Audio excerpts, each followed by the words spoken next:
Australian Utes defined a nation's automotive culture, but while everyone talks about Maloos and XR8s, some of the toughest, most significant Utes ever built get completely ignored. One introduced all-wheel drive and a V8. Another featured an engine that became a tuning legend, and one was so ugly people forgot it was nearly indestructible. Starting with number 10, we have the Holden VF.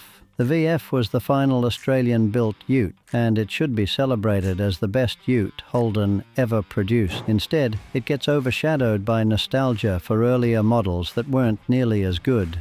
The VF featured the LS3 V8, producing 304 kilowatts, some serious power delivered through a drivetrain engineered to handle it. But what made the VF special wasn't just straight-line performance. It was the most complete Ute ever built in Australia. The handling was exceptional. Holden had refined the suspension over decades of building rear-wheel drive Utes, and the VF represented the pinnacle of that development. It rode comfortably when empty but could handle a full tray load without falling apart. The steering was direct and communicative. The brakes were strong, and everything worked together in a way that earlier Utes couldn't match. Build quality was the best Holden had ever achieved. Panel gaps were tight. Interior materials felt premium. The fit and finish reflected years of manufacturing experience. But the VF gets overlooked because it arrived at the end. People romanticize VZ and VE Utes, while forgetting that the VF was objectively superior in every measurable way. It was faster, handled better, rode more comfortably, and was built to higher standards. The VF deserves recognition as the ultimate expression of the Australian Ute.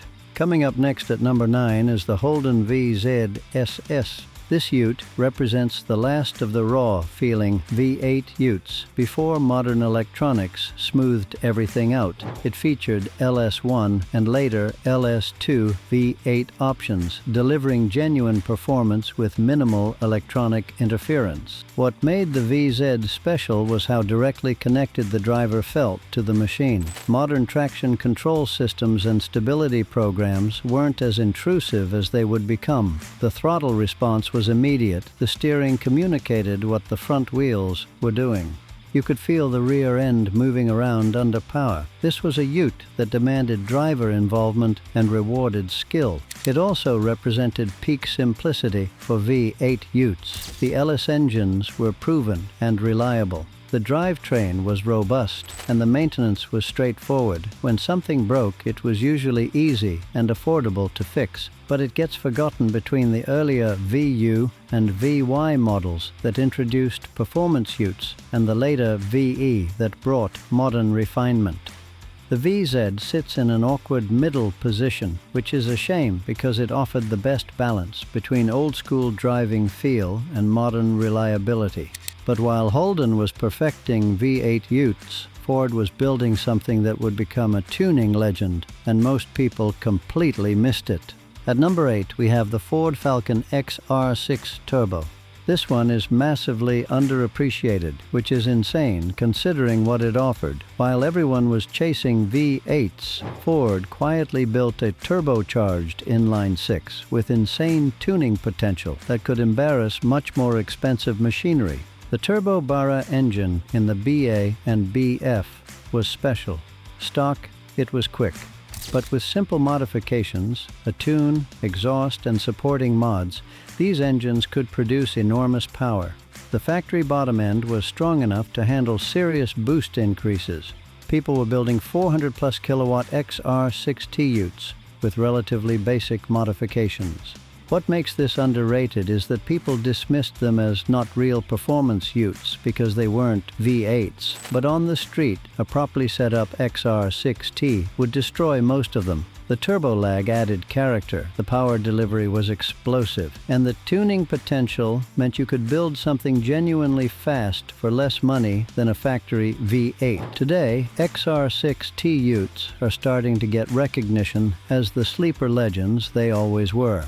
But for years they were ignored in favor of louder, less sophisticated V8s. This Ute proved that cylinder count doesn't matter when you have a turbo and a strong engine. Stepping at number 7, we got the Holden Crewman Cross 8.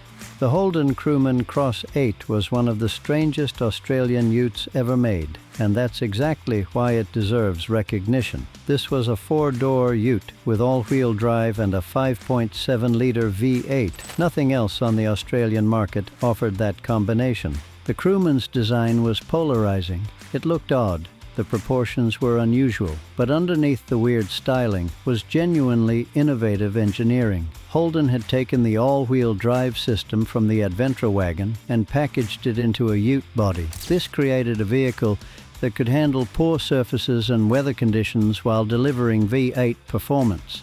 The Cross 8 was ahead of its time. Today, performance all-wheel drive utes are common, but in 2003 the concept seemed strange. Ute buyers wanted rear-wheel drive. They wanted the back end to slide. The idea of an all-wheel drive V8 ute felt wrong to traditional buyers, but the Crewman proved the concept worked. It could tow seriously heavy loads. It handled rough conditions that would bog down a rear-wheel drive ute, and it still delivered the performance you'd expect from a V8. The Crewman Cross 8 failed commercially because it was too weird for the market, but it deserves recognition for being genuinely innovative. Holden took a risk, and while it didn't pay off commercially, it showed what was possible. But before the Crewman, there was another ute that proved turbocharged inline sixes could compete with V8s, and it featured an engine that would become legendary. The number 6 is the Ford Falcon BA.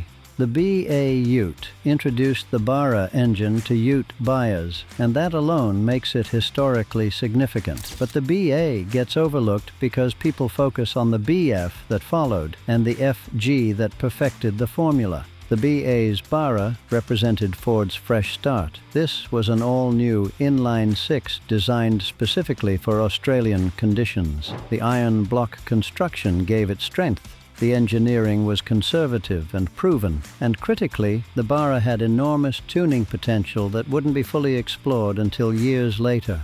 What made this ute underrated was that it represented a massive step forward in capability that people didn't fully appreciate at the time. The chassis was significantly stronger than the AU it replaced. The ride quality was noticeably better. The build quality felt more solid. Everything about the BA was an improvement. The BA Ute also proved extremely durable in fleet service. Tradies who bought them found they could handle serious abuse. The Barra engine would run forever with basic maintenance. The drivetrain was robust. These utes could carry heavy loads day after day without breaking down. Today, the BA Ute is recognized as the foundation of Ford's modern ute success. But when it was new, it was overshadowed by other models. The BA deserves recognition for introducing the Barra and proving that Ford could build a ute that competed with Holden's best. Taking the number 5 on this list is the Holden VU. The VU Ute marked a turning point in Australian ute history. This was where utes stopped being purely utilitarian vehicles and started becoming performance machines. The VU introduced the LS1 5.7-litre V8 to utes, and that changed everything. This was the same engine Holden used in the Commodore SS sedan, and in the ute body it delivered spectacular performance. The VUSS was genuinely quick in a straight line, and the V8 sound added character that the V6 models couldn't match. But the VU also represented a major step forward in ride and handling. Holden had refined the suspension to handle the ute's unique weight distribution better than earlier models. The VU rode more comfortably when empty and handled better under load. The chassis felt more composed. Everything worked together more cohesively. The VU also introduced styling updates that made utes look more aggressive and purposeful. This was a ute that looked like a performance vehicle, not just a work truck with a sedan front end grafted on. But the VU gets forgotten between the VG that preceded it and the VY that followed. It sits in an awkward middle position, which is unfair because the VU laid the groundwork for every high-performance Commodore Ute that came after. Without the VU proving the concept worked, there's no Maloos legend. There's no SS Ute dominance. The VU made it all possible. But before the VU brought performance, there was a Ute that people mocked. for being ugly. Yet mechanically it was nearly indestructible. At number 4, we have the Ford Falcon AU. The AU gets mocked relentlessly for its styling. The front-end design was weird when new and hasn't aged well, but focusing on the styling misses the point entirely. The AU was one of the most reliable, durable work vehicles Ford ever built.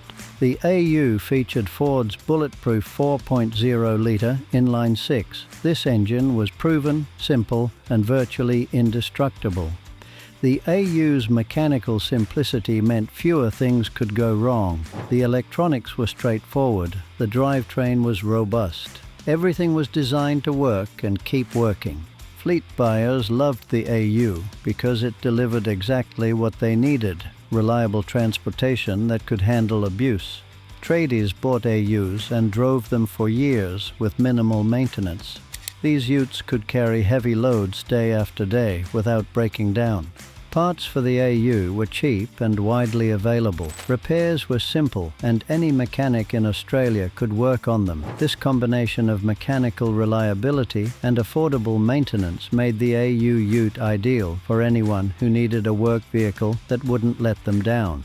But the AU's styling controversy meant it never got the recognition it deserved. People saw the weird front end and dismissed the entire vehicle. The AU Ute proved that sometimes the ugliest option is the smartest choice. Before we get into the top 3, which 3 Aussie Utes do you reckon will be on the podium? Type it in the comments and let other people rate it. The bronze medal takes the Holden WB One-Tonner. The WB One-Tonner represents the last of the old-school, heavy-duty Holden work Utes. This was built for serious payload capacity and rugged durability rather than comfort or performance. It featured extremely simple engineering, heavy-duty construction with leaf spring rear suspension, large, under-stressed engines. Everything was designed to handle heavy loads and rough conditions without braking.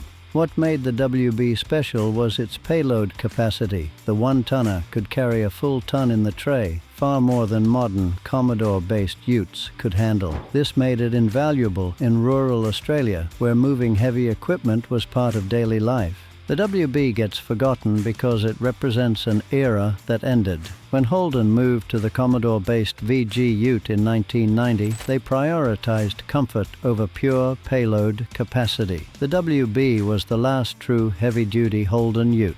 The silver medal takes the Ford Falcon XD XE Ute. The XD and XE Utes sit in a gap between legendary generations, which is why they get overlooked. They came after the XY everyone remembers, and before the EA-era Utes that modernized Ford's lineup. These Utes featured strong cross-flow, inline-six, and V8 options. The engines were proven and durable. The drivetrains were robust. Everything was engineered for longevity. They were everywhere in rural Australia throughout the 1980s. Farmers bought them because they were tough. Tradies bought them because they could handle abuse. These Utes could survive conditions that would destroy more delicate vehicles. But collectors ignored these Utes for decades. They weren't fast enough to be interesting. They weren't rare enough to be valuable. They were just solid work vehicles, which meant nobody paid attention. But there's one Ute that started everything. Without it, the modern Australian Ute probably wouldn't exist, and most people have completely forgotten about it. The first place on this list takes the Holden VG. The VG Ute is the most underrated Australian Ute ever made because it's the foundation for everything that came after, yet most people don't even know it exists. That was the first Commodore-based Ute, bringing the format back after Holden had abandoned it following the WB. Instead of building a separate heavy-duty platform, Holden took the Commodore sedan and converted it into a Ute. This created a vehicle that combined car-like comfort with genuine utility. The VG was available with the 3.8-liter V6 and 5.0-liter V8, giving buyers genuine performance options. It established the template that every Commodore Ute would follow: front end from the sedan, unique rear structure, rear-wheel drive, and available V8 power. The VG had a short production run, only 2 years before it was replaced by the VP-based Ute. That means VG Utes were never common, and survivors are rare today. Most people have never seen one. The VG deserves recognition as the Ute that saved the format. Holden reinvented the concept for modern buyers. The VG made Utes relevant again, and every Commodore Ute that followed built on what the VG established. Each one of these 10 Utes are underrated for different reasons. Some were too ugly, some were too weird, and some simply came at the wrong time. But all of them contributed something significant to Australian automotive history. These Utes deserve recognition not because they were the fastest or most valuable, but because they were genuinely significant. They pushed boundaries, proved concepts, and laid foundations that others built on. If you enjoyed this, make sure to like, subscribe, and share it with your mates. Thank you for watching, and goodbye.